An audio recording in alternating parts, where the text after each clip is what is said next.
Cabinet मंत्री जयकुमार रावल मंत्रिपदाची शपथ घेतल्यानंतर पहिल्यांदाच धुळ्यामध्ये गेले। कॅबिनेट मंत्री जयकुमार रावल यांचं धुळ्यामध्ये दमदार स्वागत करण्यात आलं। जयकुमार रावल यांच्यावरती जेसीबीच्या साह्याने पुष्पवृष्टी करण्यात आली। 30 ते 35 फुटाचा हार घालण्यात आला। हजारो कार्यकर्त्यांच्या उपस्थितीत धुळे शहरामधून रावल यांची भव्य स्वागत रॅली काढण्यात आलेली आहे।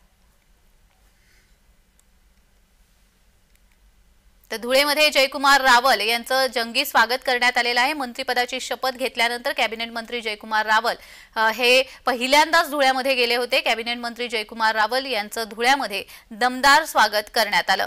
जयकुमार रावल यांच्यावरती जेसीबीच्या साह्याने पुष्पवृष्टी करण्यात आली। 30 ते 35 फुटाचा हार त्यांना घालण्यात आला। हजारो कार्यकर्त्यांच्या उपस्थितीत धुळे शहरामधून रावल यांची भव्य अशी स्वागत रॅली काढण्यात आली।